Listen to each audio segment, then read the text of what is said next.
Hello and welcome you all to beat the street.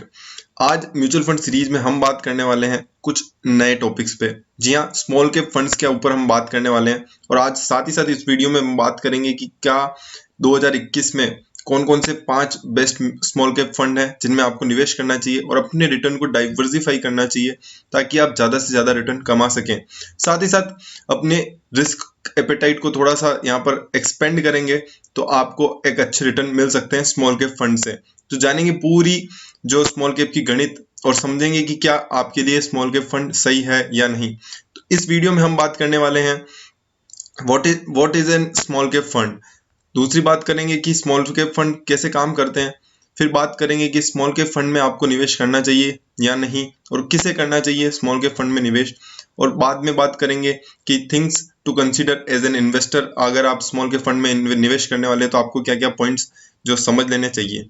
इसके बाद हम बात करेंगे कि इंडिया के टॉप 5 स्मॉल कैप फंड्स जिसमें कि आपको निवेश करना है अगर आप निवेश करने वाले हैं तो शुरू करते हैं कि एक स्मॉल कैप फंड क्या होता है। तो अगर हम डेफिनेशन से जाएं तो ऐसी कंपनीज जिसमें सबसे पहले हमारे को ये समझना होगा कि स्मॉल कैप स्टॉक्स क्या होते हैं। तो स्मॉल कैप स्टॉक्स वो स्टॉक्स होते हैं जिनका जो मार्केट कैपिटलाइजेशन होता है वो 500 करोड़ या उनसे कम का होता है।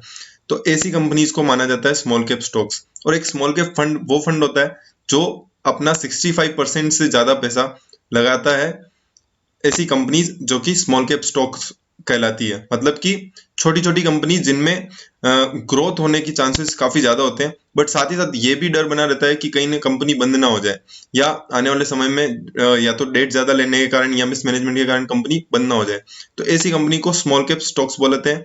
और साथ ही साथ ऐसे फंड को स्मॉल कैप फंड बोलते हैं जो 65% से 90% तक का अपना जो पैसा है ऐसे कंपनीज में निवेश करते हैं। अब हम समझते हैं कि सबसे पहले कि how do small cap funds work. तो इनका जो पूरा जो मेथोडोलॉजी है जो काम करता है वो करता है कि छोटी कंपनीज, ऐसी कंपनीज जिनमें ग्रोथ का पोटेंशियल है। लाइक अगर आप आइसक्रीम खा रहे हैं तो आपने अगर बॉडीलाइट की आइसक्रीम देखी हो तो वो एक बड़ी कंपनी बनाती है, जबकि ऐसी कंपनीज जो इससे छोटी हो या अभी ग्रोथ स्टेज में हो, जिनको फंड की जरूरत हो और वो उनके पास यंग एंटरप्रेन्योर्स हो जो आगे आने वाले समय में उस कंपनी को एक नई ऊंचाइयां दे सकते हैं। तो ऐसी कंपनीज शेयर मार्केट में आती है और अपना पैसा इन्वेस्टर से लेके और अपने मार्केट को ग्रोथ करती है। तो आने वाले समय में ऐसी कंपनीज ज्यादा एक्स्ट्रा ऑर्डिनरी रिटर्न देती है। जैसे कि आप समझते हैं कि डेवलप्ड कंट्री में जो होता है रिटर्न इतना अच्छा नहीं मिलता है, जबकि डेवलपिंग कंट्री में रिटर्न अच्छे मिलते हैं क्योंकि आने वाले समय में वहां पे ग्रोथ के पोटेंशियल है। तो उसी तरह स्मॉल कैप स्टॉक्स में भी रिटर्न काफी ज्यादा होते हैं और रिस्क भी काफी ज्यादा होती है, क्योंकि कहीं ऐसा भी डर बना रहता है क्योंकि कंपनीज बिल्कुल एज पर होती है कि कहीं वो बंद ना हो जाए, शट डाउन ना हो जाए या कुछ भी एक भी रेगुलेशन के कारण कंपनी पूरी खत्म हो सकती है। वहीं अगर हम बात करें कि पूरा जो फंड का कंपोजिशन होता है वो एक वाइटल रोल प्ले करता है। अगर आप किसी भी फंड में निवेश करने वाले हैं तो आपको ये जान लेना बहुत जरूरी है कि क्या वो किस तरह की कंपनीज में निवेश करते हैं और साथ ही साथ उन फंड में किस तरीके का डाइवर्सिफिकेशन किया हुआ है। क्या mid cap funds, mid cap stocks में भी थोड़ा निवेश किया गया है या लार्ज कैप में निवेश किया गया है या आउट ऑफ इंडिया निवेश किया गया है। तो ये चीजें, एक कंपोजिशन को समझना बहुत ही जरूरी हो जाता है जब आप किसी स्मॉल कैप फंड में निवेश करते हैं। तो अब हम समझते हैं कि किस बंदे को या किस बंदी को इसमें निवेश करना चाहिए, क्या ये आपके लिए सही है या नहीं। तो आपको मैंने स्टार्टिंग से बताया कि स्मॉल कैप फंड एक हाई रिस्क फंड होते हैं। तो इस कैटेगरी के इन्वेस्टर वो होते हैं जो कि अर्ली यंगस्टर्स आप मान सकते हैं। साथ ही साथ कुछ बड़े निवेशक जो एट द एंड मतलब आप देखें कि 50 साल से ऊपर वाले निवेशक भी इस तरह के फंड में निवेश करते हैं ताकि वो अपने पोर्टफोलियो को डाइवर्सिफाई कर सके, ताकि और साथ साथ यहाँ पर एक रिटर्न का जो पोटेंशियल होता है वो काफी हाई होता है। तो आप काफी अच्छा रिटर्न यहाँ पे कमा सकते हैं। जैसे कि अगर हम बात करें कि लास्ट क्वार्टर की बात करें, अगर हम दिसंबर 2020 की बात करें, पूरा जो क्वार्टर रहा है वो करीबन average return of an small cap fund is approx 30%। तो आप एक्सपेक्ट कर सकते हैं कि यहाँ पर कितना ग्रोथ का पोटेंशियल है। साथ ही साथ इसकी कंपनीज, ऐसी कंपनीज होती है अगर मैनेजर ने का अच्छा परफॉर्मेंस है तो करीबन करीबन आपको 30 से 40% तक का रिटर्न यहाँ पर इस कैटेगरी में देखने को मिल सकता है। तो ये निवेशक उन निवेशकों के लिए सही है जो यहाँ पर अपने रिटर्न को डाइवर्सिफाई करना चाहते हैं। साथ ही साथ एक यंग इन्वेस्टर हैं जो थोड़ी रिस्क ज़्यादा, जिनका रिस्क एपेटाइट ज़्यादा है और वो रिस्क लेना चाहते हैं।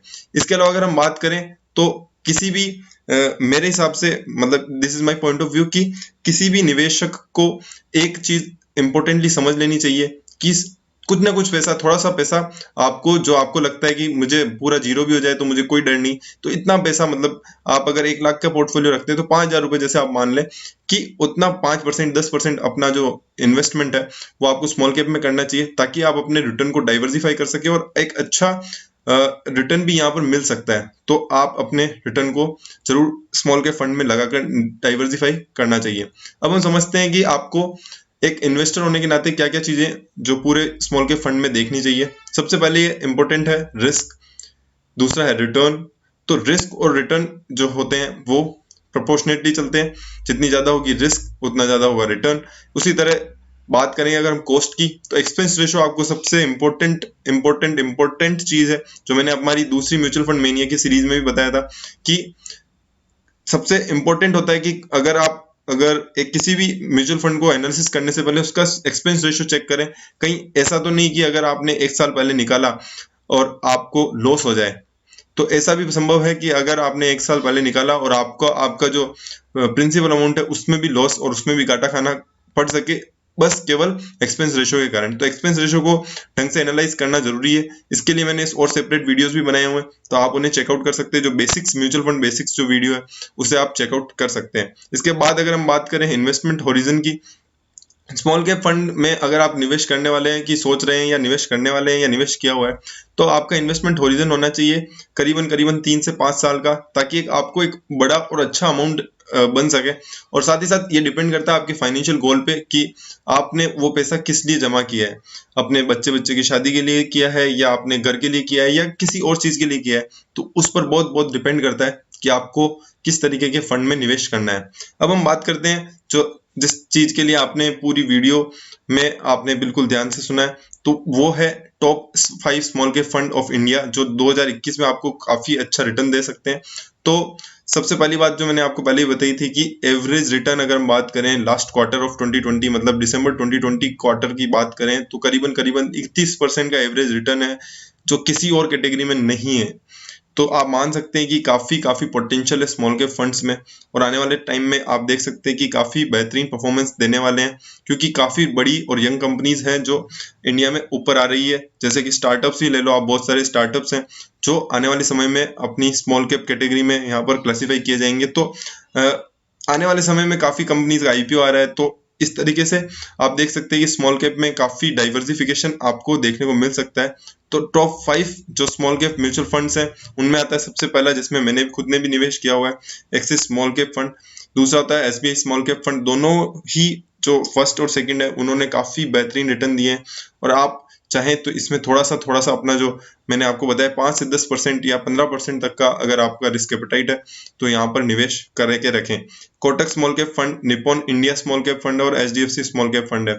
और इनका जो आप है, सबसे पहला आपका focus axis small cap fund पे रखें। उसका काफी बेहतरीन रिटर्न है, काफी बेहतरीन परफॉर्मेंस है, काफी टाइम हो चुका है, तो आप उसके रिटर्न का एनालिसिस भी कर सकते हैं। और मैनेजर्स ने भी काफी अच्छे रिटर्न दिए हैं। दूसरी स्कीम ले लो, चाहे एक्सिस स्मॉल कैप फंड ले लो, तो आप यहाँ पर पूरा निश्चिंत होकर पैसा लगा सकते हैं और काफी अच्छा रिटर्न यहाँ पर कमा सकते हैं।